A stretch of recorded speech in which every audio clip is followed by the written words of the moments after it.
In this video, we are going to explain how to use the As Simple as It Gets budget spreadsheet. And just like its name, it is truly simple. It's just one tab that you'll be going to and nothing else, or any other entries except for what's on that one tab. So that's what we'll go over right now. Whenever you first open your spreadsheet, you're going to be on this page here. And of course, you've clicked this video here in order to be watching what you're watching now. Down here is just some instructions on how to enter your numbers in what order, to enter like your budget numbers and your actual numbers. Over here is some ideas for outgoing money ideas, so like cable, cell phone, all that. It just kind of gives you some different ideas for stuff you might be spending money on that you can put in your budget. All right, so that's the instruction tab. It's what you're on right now. What we're going to go to is the budget tab. And this here is the only tab that you need. It's the only sheet that you need to put your information into. And really the only information you need to put in here is your titles, the titles of what you're going to be, the money you're going to have coming in, and the titles for the money that's going to be going out. And then also your budget numbers. Now whenever we put budget numbers in here, they will automatically fill in for the rest of the month, so you don't have to do anything with them unless you want them to be different. And I'll go over that in just a little bit more here in just a few minutes. And then the last numbers that you'll put in are going to be your actual numbers, so that will be whenever you do pay your bills or you do spend your money, then you'll put those there. And once those numbers are put in, then your remaining right here will give you what's left over. So you'll have a budget amount. Say you have a budget amount of $100, but say you spend 75 of it, or you either have incoming money at $100, but you only get 75 in. Then this right here will tell you that you need 25 more dollars to meet that budget income. Same thing with down here. If you budget to spend $100 but you only spend 25 or 75, then your remaining will tell you that you have 25 left over to spend. You'll see that in action here in just a few minutes. And then up here at the top, these remainings right here, they are for each line item that you put in here. Now up here at the top is for your totals. Like for everything that you budget to come in, that will be entered there. It'll automatically calculate. For everything that you are budgeting to spend will show there, and same thing for your actuals. And then this will show you the remaining for just your incoming money. This will show you your remaining for your outgoing money.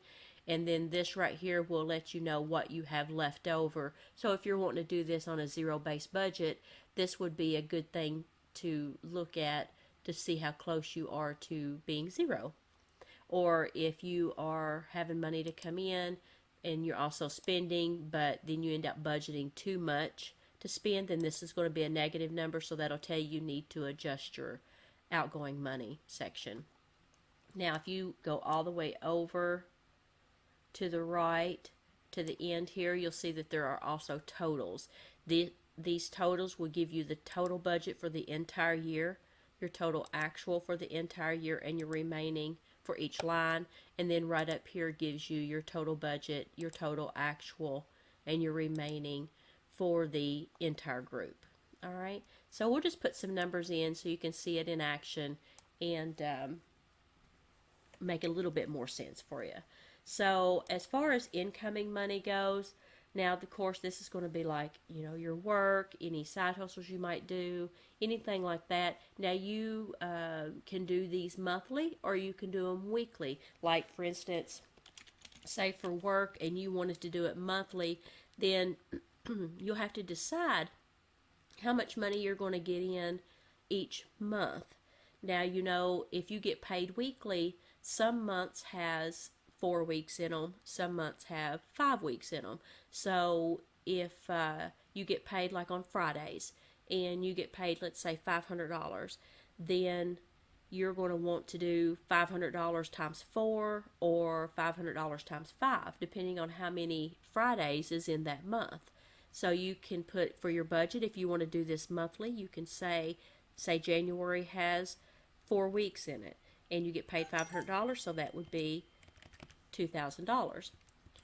then say February, this will fill out for you across through there, assuming the same thing. But let's say February is 5 weeks, so you do $2,500. And then, of course, that picks that up from there and fills out. So then the next month, say it's got 4 weeks, so that'd be $2,000. So you want to do that. Another way you can do this, though, is you can do it for each week. Say, work week 1, work week 2, work week 3, work week 4, and then work week 5, because you do have some months that have those 5 weeks. So then you can do, say, $500 here, $500 here, 5 here, here. And if January just has 4 weeks in it, then you wouldn't put anything on the 5th week. Say February has 5 weeks, then you would do $500 there, and then on your next one you just delete it out. You could do it that way. So that's how you do the incoming money. Outgoing money is the same way. So let's say here we have, say, our water, and if you don't want to put water, you can put the company that you purchased, or you have. Like for mine, I would put my water company's name, and then like electricity or electric, you can put that. You just type anything you want down through here. Let's do another. Let's do cell phones. So let's say each month we budget $35 for water, electric. Say it averages 250, and then the cell phone, say that's 150. We'll just do that. And then I don't know about where you live, but where I live, my electric bill will fluctuate different months. Like you get into the summer months and it's a little bit cheaper. It's the cheapest in fall. It's most expensive in winter. And then, it starts getting back lower again in the spring. So what you can do is for each month, you can fill in about what you think that amount would be. So say I would think that in January it's 400,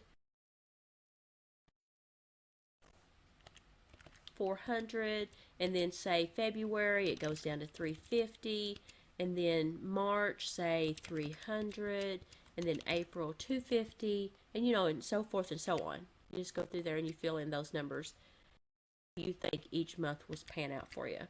Now let's do a couple of miscellaneous. Let's talk about miscellaneous stuff, like variable purchases, which would be like your fuel and your groceries and any other, like, eating out or going to the movies, even with like entertainment, it might be your goal to only spend say it's your goal to only spend $25 a week, then you could put that in there. Or, I'm sorry, $25 a month, then you could put that in there. Or, let's say, for instance, like groceries. You probably got to get groceries every week. So you could do groceries. You can put in a monthly amount. Again, you need to think about, if you buy them weekly, you need to think about if it's got 4 weeks or 5 weeks in the month. But say for groceries, you spend $150 a week. So that would either be $600 or $750 each month, just depending on how many weeks is in that month. Or you can do it similar to income. You could do like groceries week 1, groceries week 2, week 3, week 4, week 5. So let's just do this real quick, just to show.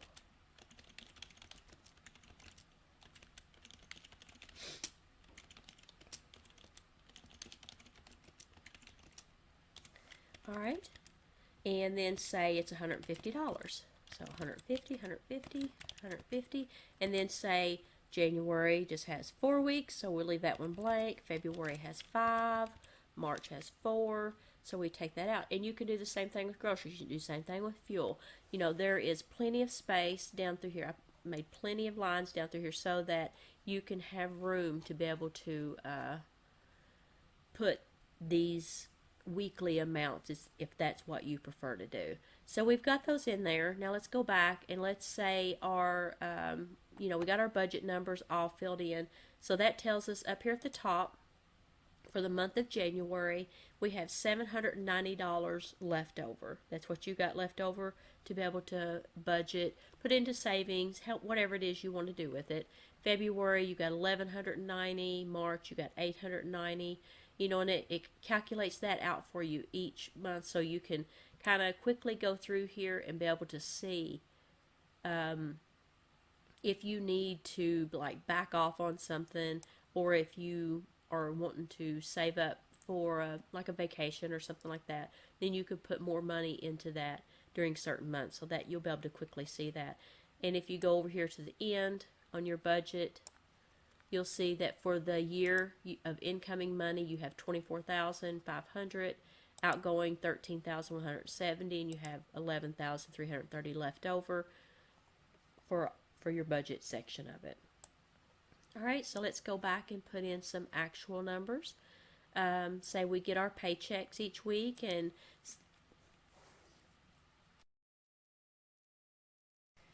let's say $501.36.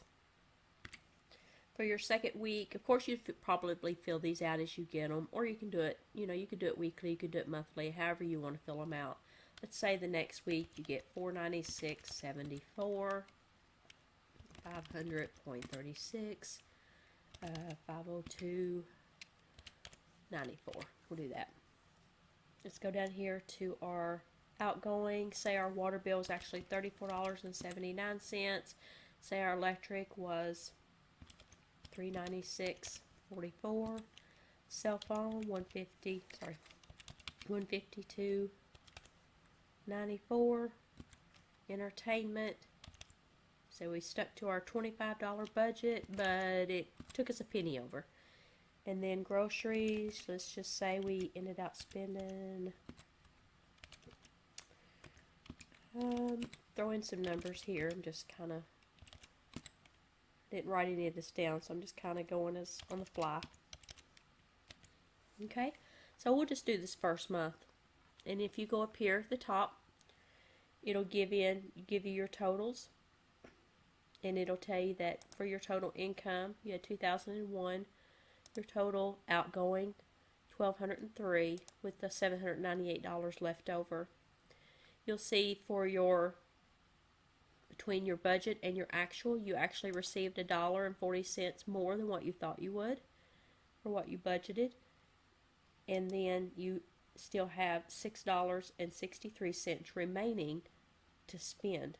So that means you did really good on your outgoing budget. You did not go over it. Same thing for each of these areas down here. You'll see that, like right here where it says negative $2.94, that means you are spending $2.94 more than what you budgeted.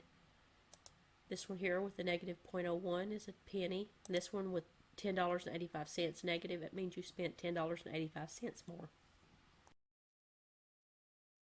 So this is a good way to be able to see where you maybe consistently go over budget, or if you do really good in certain areas, then maybe that tells you can cut your budget down. So this can tell you those things, kind of give you a heads up on more accurate numbers that you can put in for your budgets. Let's go over to the very end, and over here you'll see for each line item, again, it gives you your budget numbers, which you've already seen, and then your actuals. It'll tally up all your actuals as you go. So at the end of the year, it'll tell you what's remaining. So right now, it's saying that you're going to receive in $5,498 throughout the year for that week. Same thing with down here. It lets you know how much left you got to spend for the year. And then up here at the top, it's just the totals of all of that. All right. So that's pretty much it. There's not a whole lot to this. Like I said, it's just as simple as it gets. Budget, something to be able to, you can make it a weekly budget for you. You can make it, of course, obviously it's a monthly budget. It tracks all your numbers monthly, but you can turn it into a weekly budget if there's enough lines down through here to do that, if you so desire to do that. It can also be a yearly budget. Coming over here, you can see what you're doing for the year. So I try to make it just as the title, just as simple as it can get, while at least giving you an idea of where you'll be as far as your money goes, and give you a place to be able to look to see where you can adjust your budget one way or another to do better with your money. So I hope this spreadsheet helps you out and shows you everything that you need to know as far as your money goes. And if you ever want to dive deeper and to learn more, like for instance, in the down here at the bottom, as far as outgoing, like for groceries and fuel and stuff like that, I do have spreadsheets that are more in detail, to where you can see where exactly you're spending your money and give you places to work on that. So if you ever decide you want to, go a little further than just a simple spreadsheet and get more detail, then you can check out the other spreadsheets that I have available. All right. So thank you for choosing to use the spreadsheet, and I hope to be able to talk to you again later on in another video, maybe explaining a different spreadsheet, or through email. Or if you need anything at all, then you can reach out to me and ask me any questions, or give me any suggestions. If you have suggestions yourself that things you'd like to see, then I'm open to listen to those too. I love feedback. I love to know what people think about the spreadsheets and stuff. So after you've used it for a while, I would love it if you would let me know if you like it and if it's helped you any. So I'm going to quit jabbering, quit rambling on, and let you on off here. So you have a good day, and I'll see you until the next time. Bye-bye.